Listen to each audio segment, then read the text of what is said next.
Un saludo a toda la comunidad Uniremington. Mi nombre es Jessica Betancourt y trabajo para el área de bibliotecas en Medellín. El día de hoy les traigo una recomendación literaria de un libro escrito en 1966 por la escritora argentina Alejandra Pizarnik. El relato se llama La Condesa Sangrienta y está basado en una historia real de una mujer que se llamó Herzebet Báthory o Elizabeth Báthory. Esta nació un 7 de agosto de 1560 y era una condesa de Hungría. Toda su familia pertenecía a la aristocracia y era una familia que tenía demasiado dinero y mucho poder.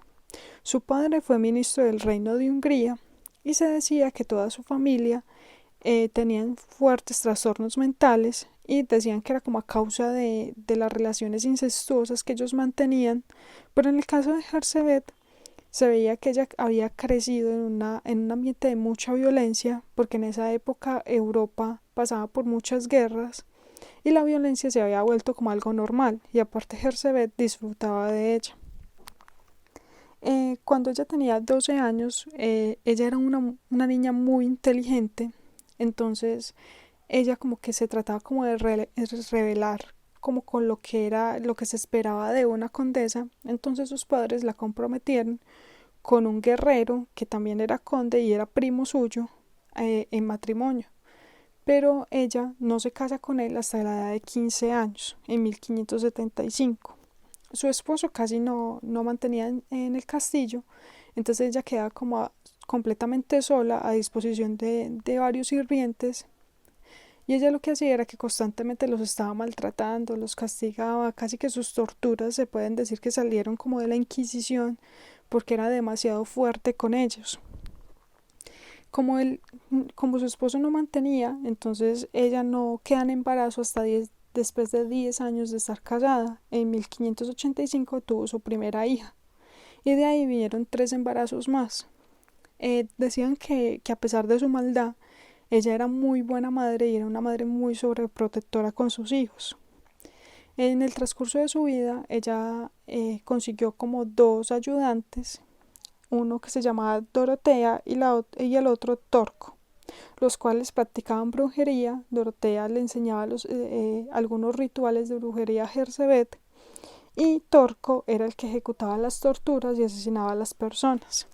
Una vez que su esposo se retira de la guerra, él muere envenenado y se dice que fue a causa de que fue la causante fue Herzebet. Cuando ella estaba entrando a la edad de los 40 años, ella empezó a obsesionarse con la belleza porque como era una mujer tan bella, estaba viendo que ya le estaban saliendo como arrugas y todo esto, y ella empieza a buscar como la fórmula para detener los síntomas de la vejez. Entonces constantemente hacía rituales de brujería, como tratando de buscar esa solución. Y un día una doncella le hace sacar rabia y ella la empieza a golpear y empezó a salpicarle sangre en el cuerpo de Jersebet.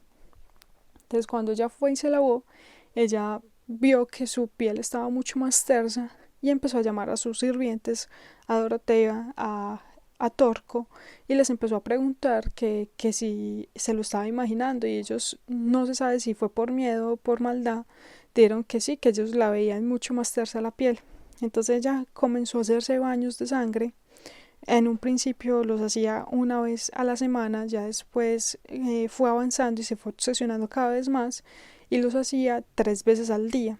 Y se decía que por cada baño necesitaba matar a una doncella. En un principio ella reclutaba como a puras campesinas, a hijas de campesinos, y les ofrecía un salario muy bueno en su castillo, y a sus padres les daba muy buen dinero, o sea, prácticamente compraba a las chicas, y una vez que ellas entraban pues en el castillo no las volvían a ver. Ya cuando Jersebet tuvo esa obsesión mucho más fuerte, ya vio que como que la sangre de las doncellas no le estaba sirviendo, entonces reclutó, creo que fueron como 37 niñas de hijas de nobles. Ellas las ilusionó diciéndole que les iba a enseñar normas de etiqueta y como que las iba a enseñar a ser unas damas, y ellas fueron a su castillo y de allá no volvieron a salir.